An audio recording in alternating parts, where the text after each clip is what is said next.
Tantor Audio, a division of Recorded Books, presents Reflections on Captivity, a tapestry of stories by a Vietnam War POW, by Porter Alexander Halyburton, narrated by David Vries.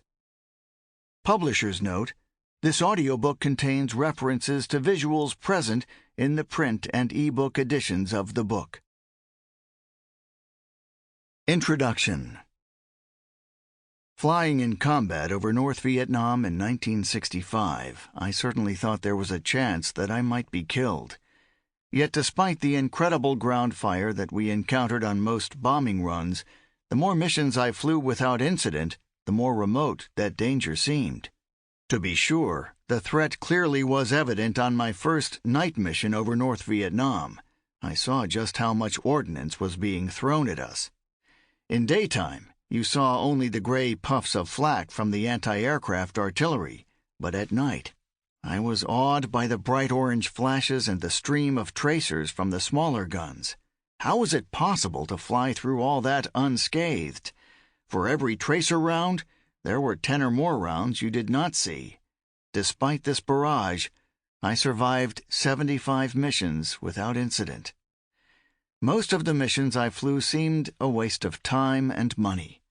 They had little real effect on the war's outcome, and they certainly weren't worth risking our lives. We searched for trucks carrying arms and supplies destined for Viet Cong units operating in South Vietnam.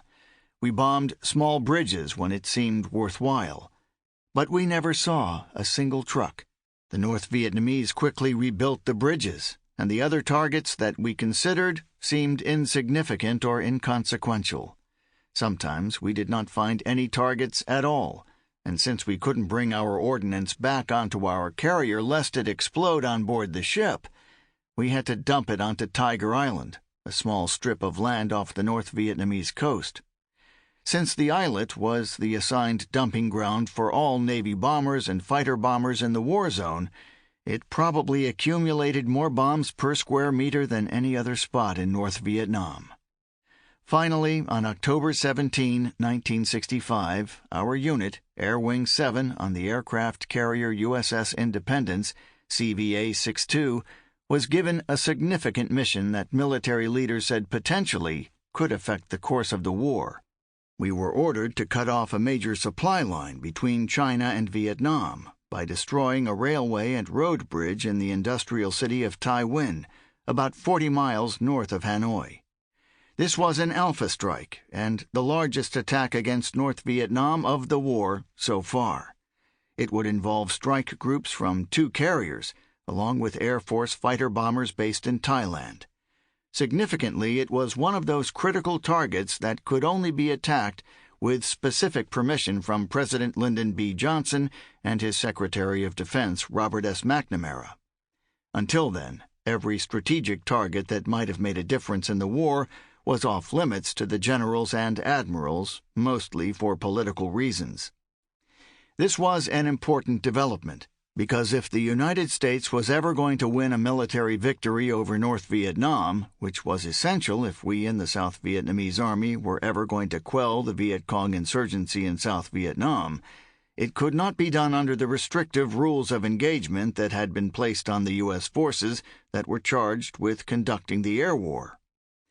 The United States also faced the difficulty of winning a political victory in South Vietnam, which was needed to achieve the broader American goal of creating a free, democratic, and prosperous South Vietnam able to defend itself against the Communist North and, by extension, to ward off China, the Soviet Union, and the spread of communism. It was small wonder, then, that Admiral U.S. Grant Sharp, Commander-in-Chief of the U.S. forces in the Pacific, appeared at our pre-takeoff briefing before the mission got underway to stress the importance of this joint strike. This was to be my 76th combat mission. My squadron, VF-84, known as the Jolly Rogers, had assigned 4 F-4B fighter bombers to flak suppression duty, arming them with rockets to take out the anti-aircraft guns protecting the bridge, while the A-4 and A-6 attack aircraft tried to destroy the span with bombs. I was flying with Lieutenant Commander Stan Olmsted, who I considered to be the best pilot in the squadron, and we had flown many missions together. The strike force of more than 30 aircraft from the Independence flew north up from the Gulf of Tonkin on that bright Sunday morning.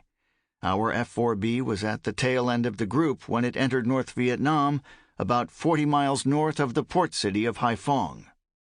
We were flying at low level to avoid surface-to-air missiles that defended Haiphong and Hanoi. The Russian-made SAM-2 missiles could not function in altitudes below 3,000 feet. We were deep inside the country on the way to the target when we were struck by anti-aircraft fire.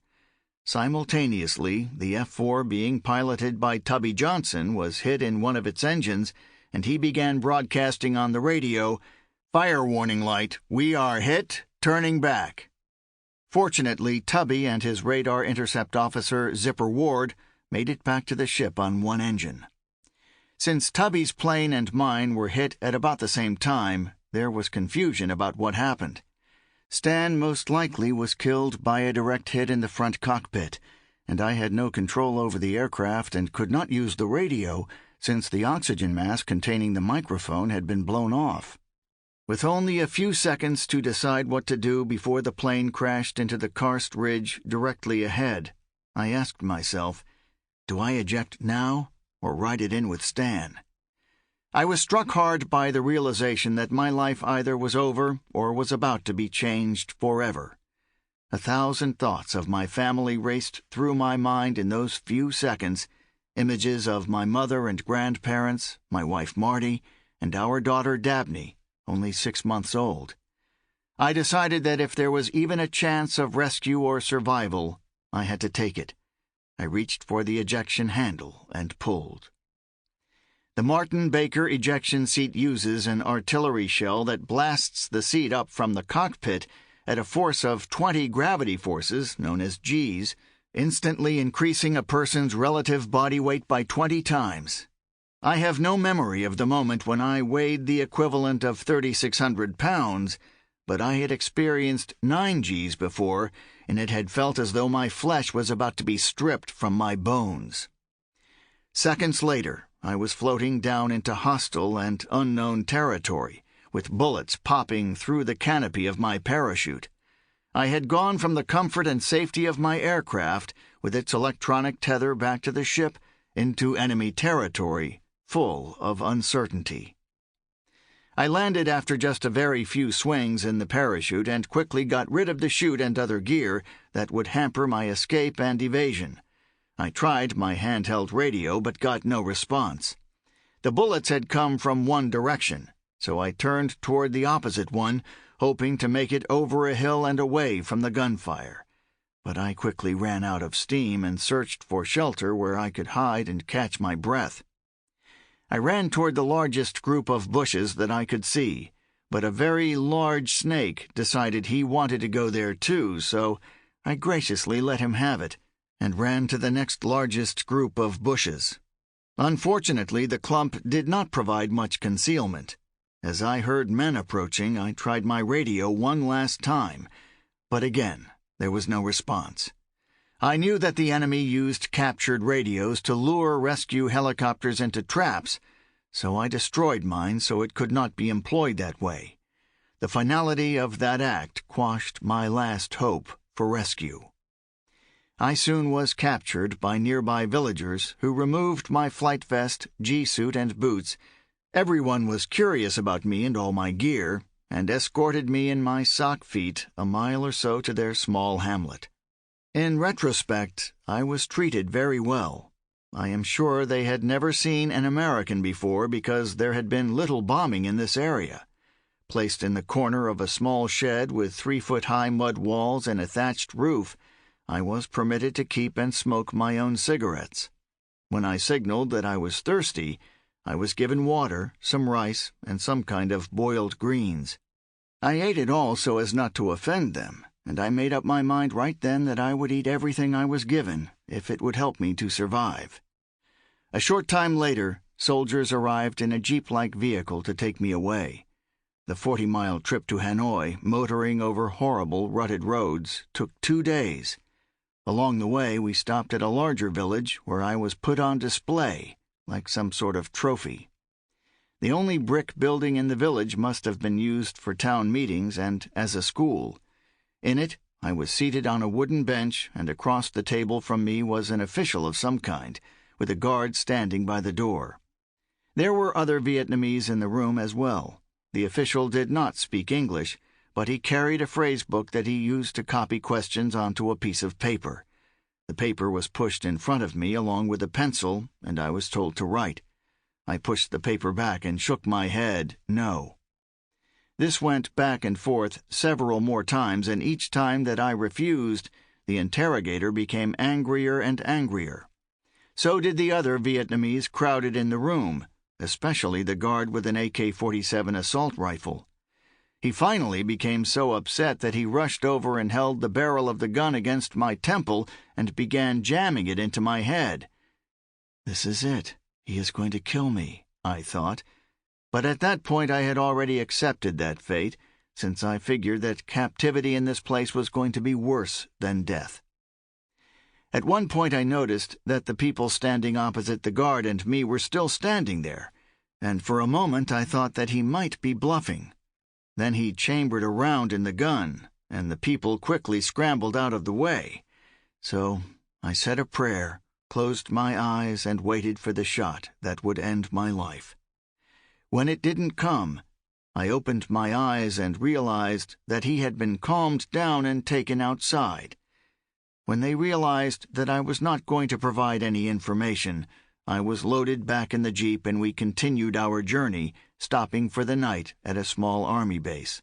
I don't think I slept at all that night. The hard wooden planks that served as a bed were unforgiving, and the thoughts of what lay ahead spun through my mind. The next day I arrived at Wallow Prison in Hanoi to begin my nearly 7.5-year imprisonment in North Vietnam.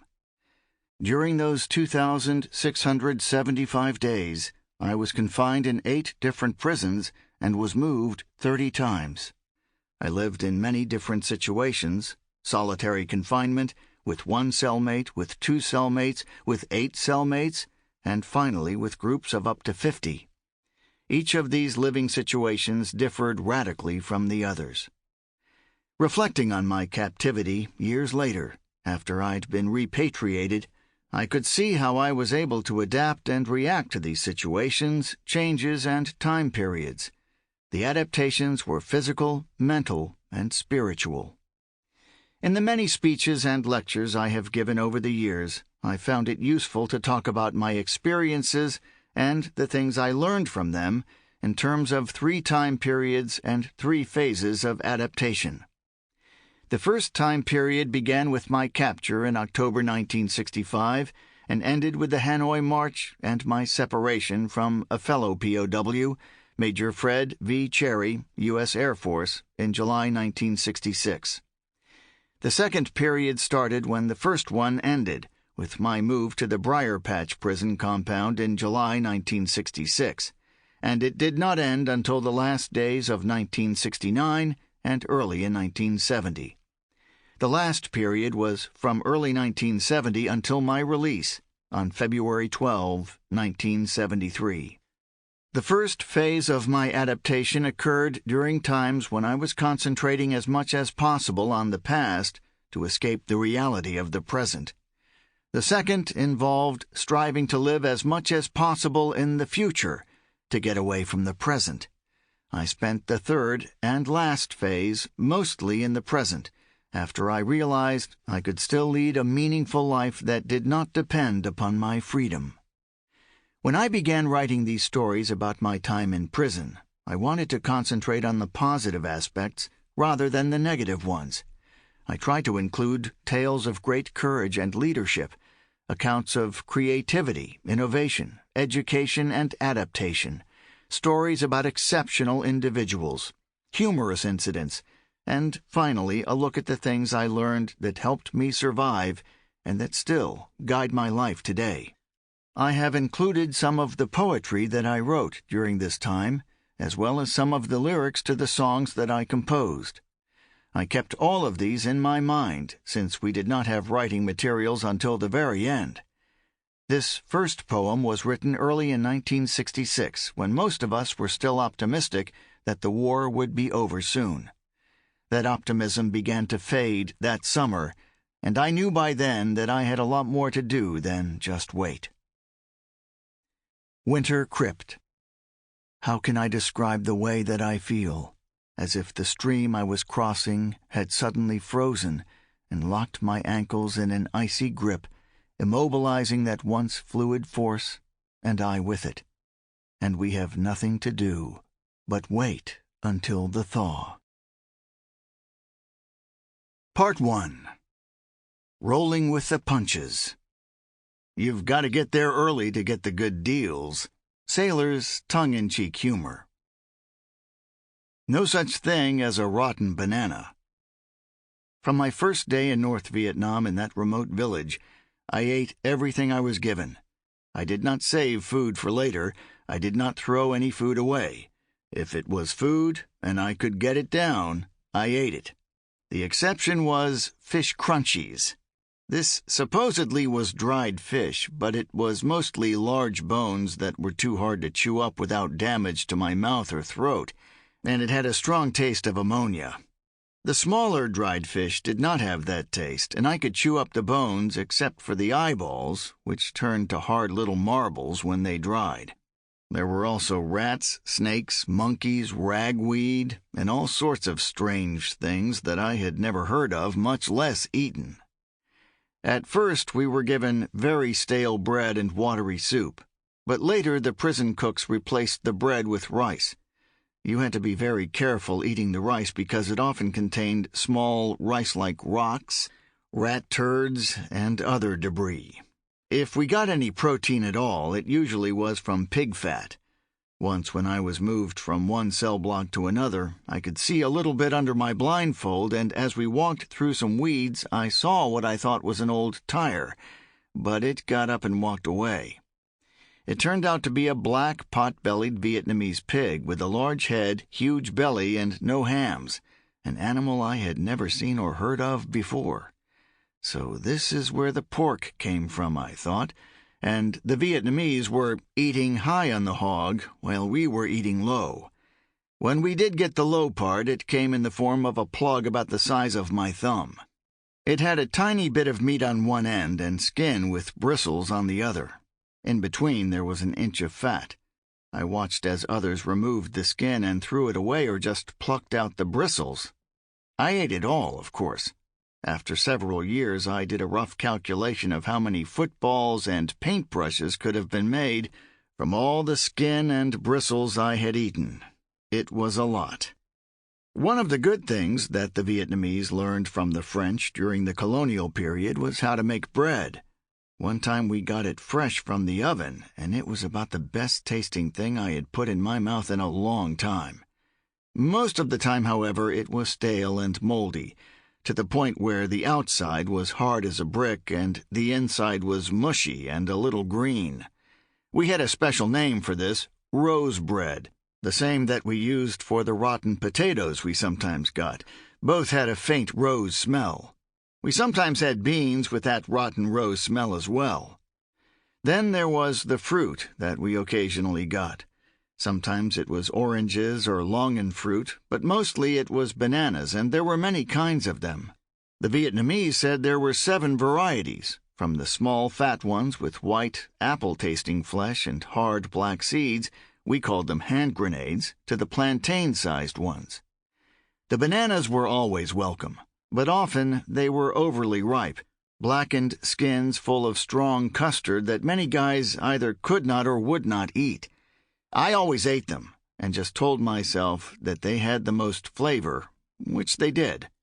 Culinary monotony was always a factor, but during the summer of 1967 it became extreme due to the severe drought and the resulting scarcity of food.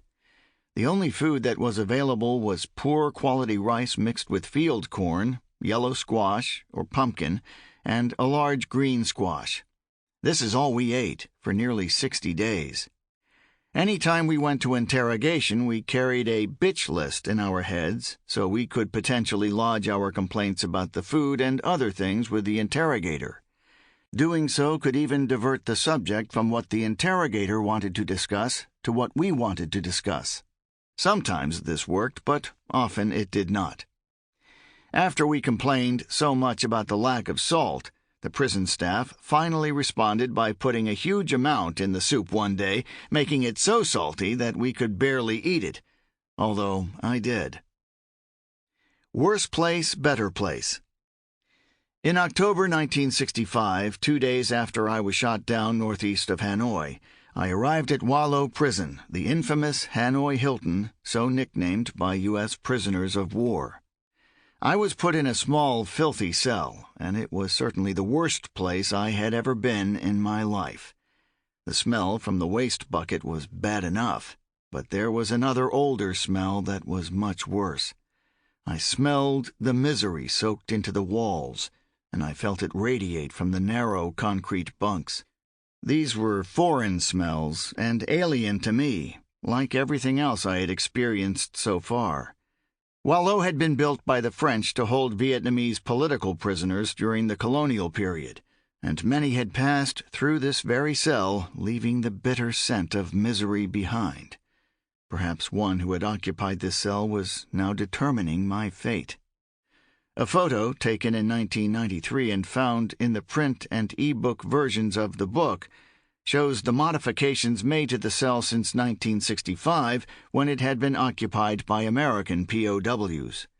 The wooden parts of the stocks were gone, the viewing ports had been covered over, and the underside of the slab beds had been blocked off. The cell was in a cell block that Americans called Heartbreak Hotel, and I found it totally appropriate. I was there for about 2 weeks. The Heartbreak block had 8 small cells. Cell number 8 was used solely for emptying night buckets and washing dishes, while the remaining cells were occupied by Dave Wheat in cell number 1, me in number 2, Jim Stockdale in number 3, Duffy Hutton in number 4, Jim Bell in number 5, Ralph Gaither in number 6, and Rod Knutson in number 7. 4 cells faced the other 4 across a center passage, with the entrance to the block framed by cells number 1 and number 8. All of us except for Stockdale were from the Independents. Jim Bell and Duffy Hutton had flown an RA-5C Vigilante and were shot down the day before I was, while they were on a photo reconnaissance mission. Ralph, Rod, and I were in VF-84, and Dave was in VF-41, the other F-4B squadron on the Independence. October 16 and 17 were the worst days of the war for that ship. She lost 4 aircraft. 2 pilots were KIA, or killed in action, and 6 were captured. Each Heartbreak cell was made up of 2 concrete slabs with a narrow space between them. Each slab had built-in leg irons that could be locked and unlocked with a metal tongue that ran through the wall and could be operated from the passageway.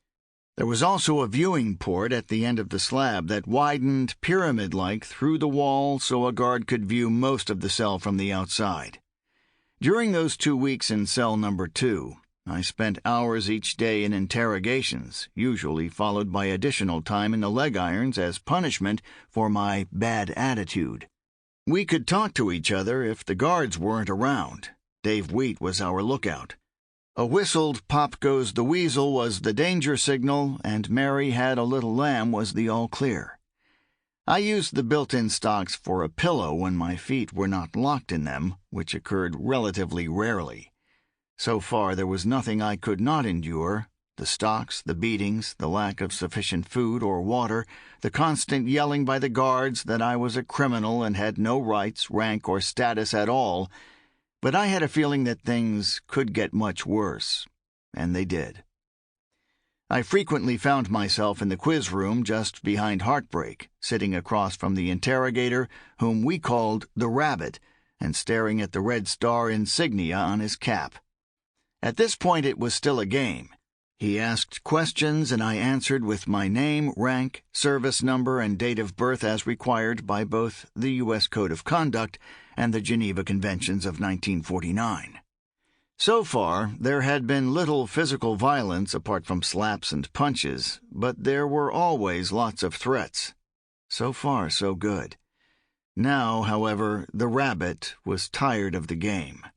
A guard was stationed behind me, and each time I refused to answer a question, he slapped or punched my head, sometimes cupping his hand and striking my ear. Painful as it was less than I had expected. The rabbit was a skillful interrogator and spoke English well, but in the long run his arrogance proved to be a weakness.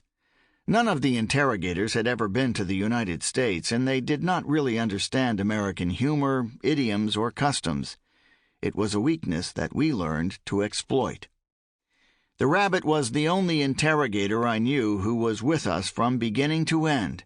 He was asking me questions just after I was taken prisoner in October 1965, and was sitting across from me at a table at Zalam Airport in February 1973 when I stepped across the line into American custody. In one session, the rabbit asked me if I wanted to write a letter to my family. It was a question I felt I could answer, since it was one of the things guaranteed by the Geneva Conventions. Of course, I knew that the North Vietnamese did not abide by the Geneva Conventions or any other international law, but it seemed important to press for my rights anyway. The rabbit asked to whom I would send the letter, and I told him it would go to my parents. I concealed the fact that I was married, no wedding ring, wallet, or pictures. Next, he wanted the address, so I said the letter should go through the International Red Cross, just as the Geneva Convention stipulated. He countered that, without providing an address, I wouldn't be permitted to write, so I didn't. For 5 more years. I still wonder whether that was the right decision. Would agreeing to provide my mother's address and then writing a letter have saved my family the grief of believing I was dead? Had I not been so determined to shield my wife Marty and our infant daughter Dabney from any sort of threat from the communists, I might have. At this point, however, I was still trying to abide by the code of conduct to the letter. Looking back, I believe that my training in Survival, Evasion, Resistance, and Escape, or SEER school, was more a negative than a positive.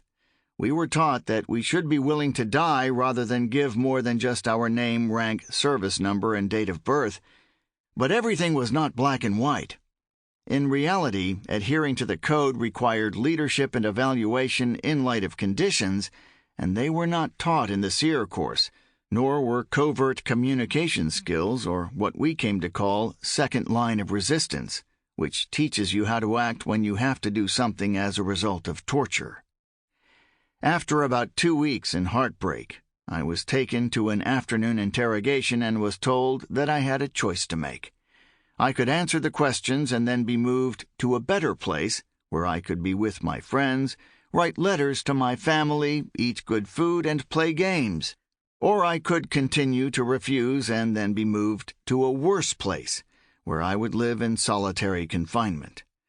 I could hardly imagine a worse place than the one I was in, but this was not a hard decision, since I was determined never to give in for better treatment. The code of conduct was still my guide. Name, rank, service number, and date of birth. That was it, nothing more. We were to learn later, painfully, that this was not possible, and that it actually was not required by the code. Prayer sustained me, but I never prayed for release from this hell, only for the strength and courage to get through it and for the well-being of my family. At this point the choice was easy. My prayers and the advice from other Americans in heartbreak gave me strength and some confidence. I did not believe there actually was a better place, and I was not going to give them anything in any case, so I consistently chose the worst place. I certainly do not regret this decision. I did not know at the time that another POW was moved into cell number 2 right after I moved out. Fred Cherry, a U.S. Air Force F-105 pilot, had been shot down just 5 days after I was, and we were to meet in a short while. The truck arrived very late that night. I was to learn that all moves occurred late at night and that the sound of keys jingling outside the doors was ominous and fearful. The unknown has its own special dread. As the blindfold and handcuffs went on, I only knew that I was off to the worst place. When they came off, I knew that I was there. Sample complete. Ready to continue?